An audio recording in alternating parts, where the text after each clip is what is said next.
आज हम बात करना चाह रहे हैं एक तो सिग्नम फंक्शन का, एक ग्रेटेस्ट इंटीजर फंक्शन और एक लीस्ट इंटीजर फंक्शन। इनके बारे में अपने को बात करनी है। तो देखिए, सबसे पहले है सिग्नम फंक्शन।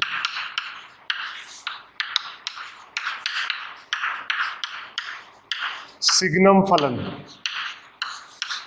तो ये क्या होता है? F X S G N of X लिखते हैं इसको। सिग्नम फंक्शन जो है F X equal to signum of X equal to mod X upon X और X upon mod X, X not equal to zero और zero जब X equal to zero. और इसको और ढंग से डिटेल से सॉल्व करें तो जब x पॉजिटिव होता है तो ये 1 आ जाएगा, क्योंकि मोड x बराबर x। जब x ग्रेटर देन 0 तो ये 1, x लेस देन 0 तो -1 और x इक्वल टू 0 पे ये 0। तो ये जो है आपका सिग्नम फंक्शन का एक्सप्रेशन है। इसका जो ग्राफ है वो कैसे बनेगा? देखिए, x y 0 पे 0, जब ग्रेटर देन 0 रखें हम तो +1, और जब आपने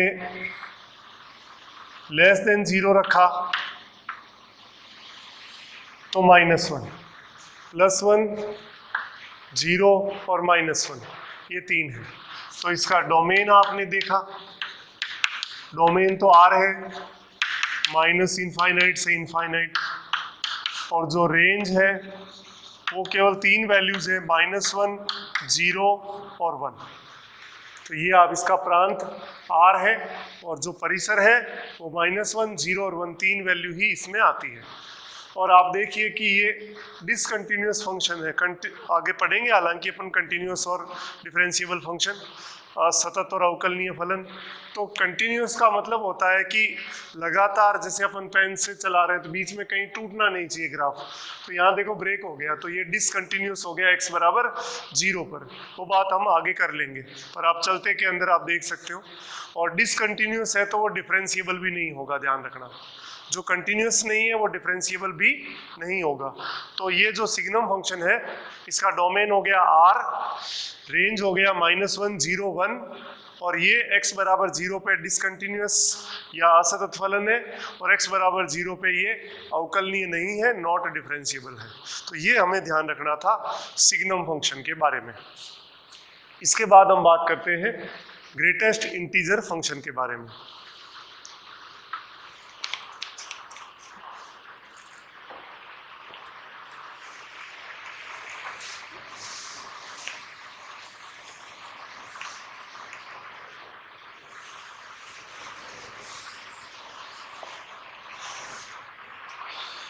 देखिए, अब हम बात कर रहे हैं ग्रेटेस्ट इंटीजर ऑफ फंक्शन, या इसको हम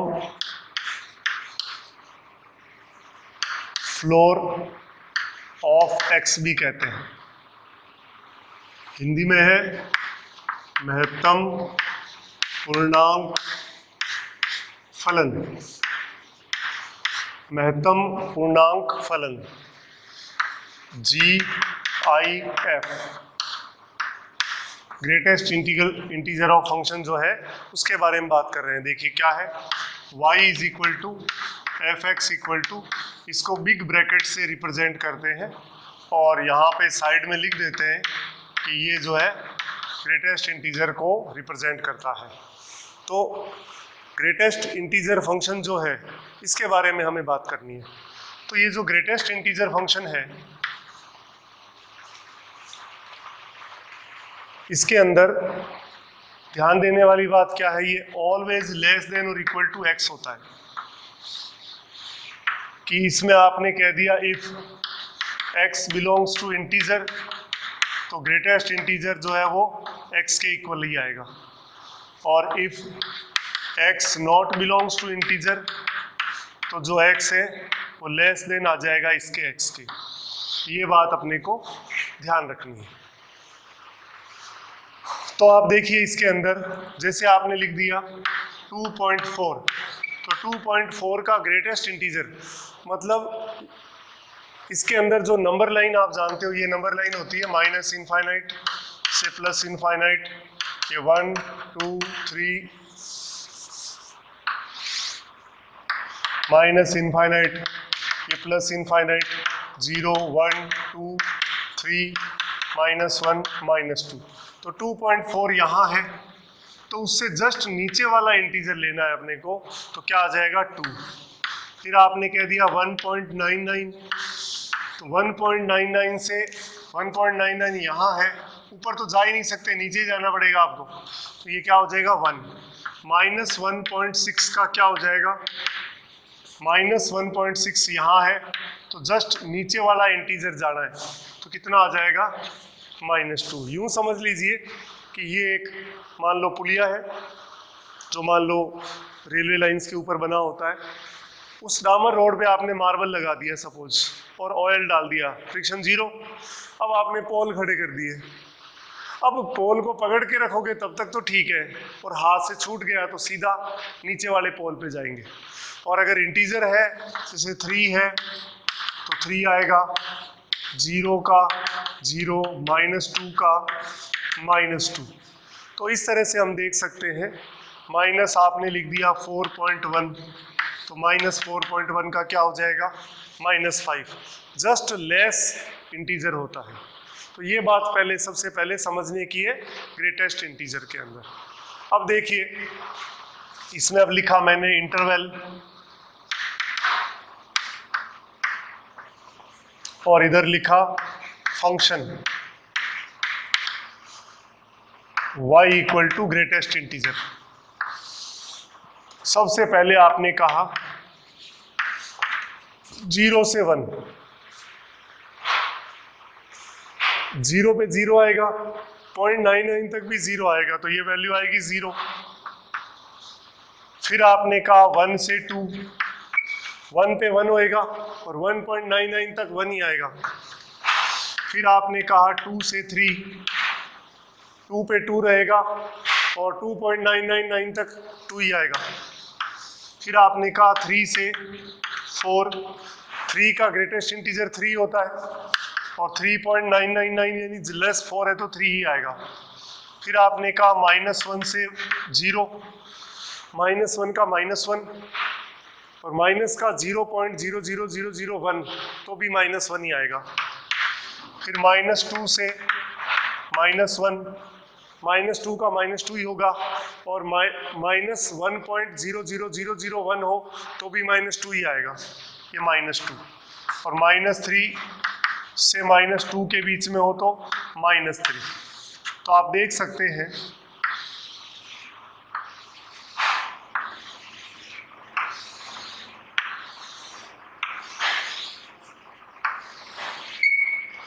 ये आपके सामने इंटरवल्स और ये फंक्शंस है। तो इसकी हेल्प से हम इसका ग्राफ बना लेंगे। तो देखिए ग्राफ कैसा होगा।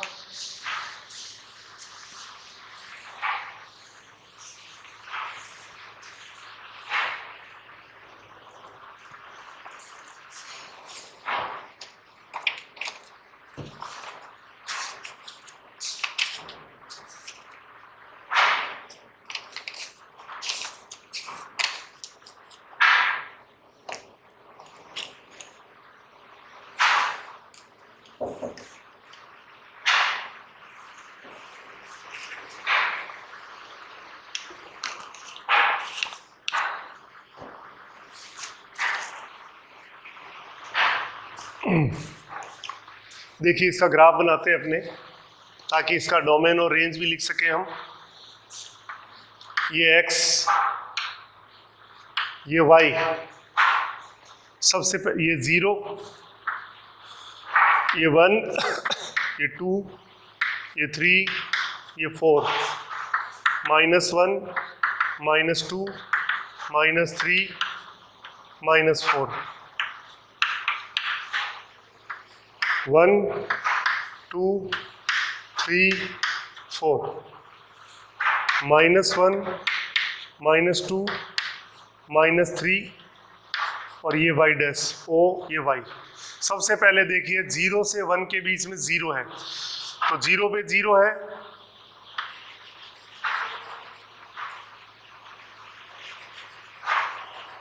देखिए 0 पे 0, ये y इक्वल टू 0 है।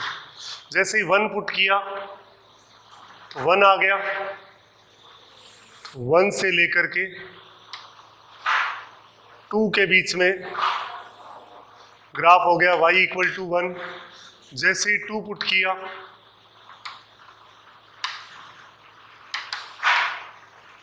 किया, तो 2 पे 2 आएगा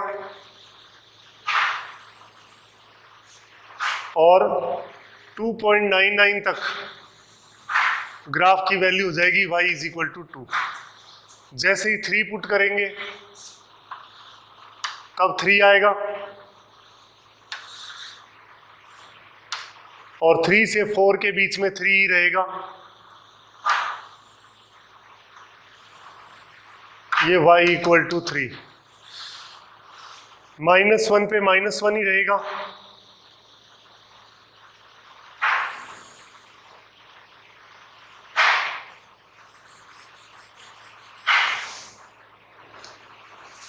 और जैसे ही आपने -1 से थोड़ा ही लेस किया, -2 आ जाएगा -2 पे, और -1 से लेस करते ही -2 हो जाएगा।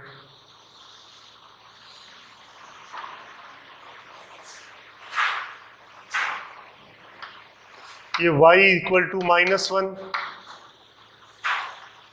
ये y इक्वल टू आपके सामने -2।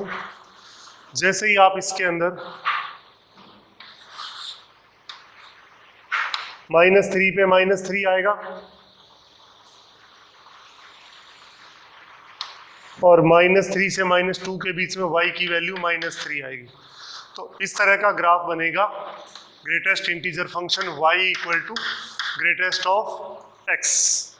अब इसका डोमेन देखिए क्या हुआ, इसका प्रांत डोमेन जो है वो तो आ रही है -इनफाइनाइट से इनफाइनाइट के बीच में, क्योंकि हर x की हर एक रियल वैल्यू के लिए फंक्शन की कुछ न कुछ फाइनाइट वैल्यू आ रही है, इसलिए डोमेन तो R हो गया, यानी प्रांत। और रेंज या परिसर की बात करें तो आप देखिए क्या आ रहा है, इंटीजर्स आ रहे हैं रेंज के अंदर, तो 0 +-1 +-2 +-3 ये आया, इसको मैं i लिख सकता हूँ इंटीजर, तो रेंज इसका i हो जाएगा और जो डोमेन है वो इसका सेट ऑफ रियल नंबर्स हो जाएगा। तो ये हम देख सकते हैं सबसे पहले तो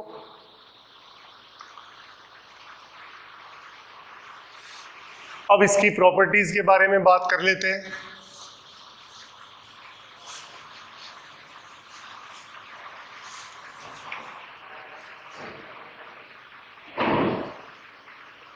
प्रॉपर्टीज देखिए,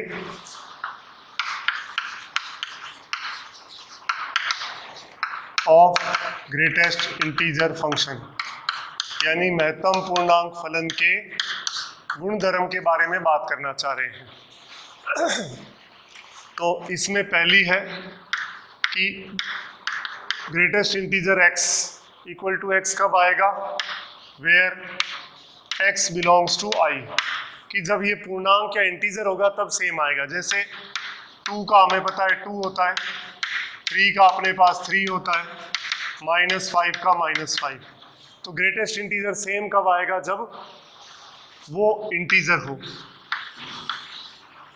दूसरी प्रॉपर्टी आपके पास है कि x + i equal to x + i, और i यहाँ पे हियर i जो है वो इंटीजर है। देख सकते हैं x की कोई भी वैल्यू रखी, मान लो 3.5 रखी, +6 कर दिया, तो देखिए क्या आया, 3.5 + 6। अगर इंटीजर प्लस में है तो वो सेपरेट हो सकता है, तो देखिए क्या है ये 3 + 6 9 आया, और वैसे डायरेक्ट LHS देखेंगे तो 9.5 है, तो ये देख सकते हो आप 9 बराबर आ रहा है, राइट हैंड साइड से भी 9 आ रहा है, लेफ्ट हैंड साइड से भी 9 आ रहा है। ये सेकंड प्रॉपर्टी हो गई। अगर यहाँ पे माइनस होता तो अगर यहाँ माइनस होता तो यहाँ माइनस आता क्या, ये होता तो ये क्या हो जाता, -3 हो जाता, और यहाँ पे कितना हो जाता, -2.5, यानी प्लस और माइनस दोनों पे एप्लीकेबल है ये। तो प्लस का तो आपने देख ही लिया, माइनस का और देख लीजिए एक एग्जांपल। आपने मान लो लिख दिया 4.1 -6, तो मैंने कहा कि 4.1 और -6 अलग कर दी। इंटीजर प्लस या माइनस में है ग्रेटेस्ट इंटीजर के अंदर, तो वो सेपरेट हो सकता है। तो ये कितना आया, 4 - 6 हो गया -2। और LHS से डायरेक्ट निकाले तो 4 माइनस ये करोगे तो -1.9 आएगा, और -1.9 का क्या होता है, -2। तो देखो सेम आ गया। तो ये आपने देख लिया सेकंड प्रॉपर्टी। पहली तो है ये, सेकंड प्रॉपर्टी आपके पास है ये।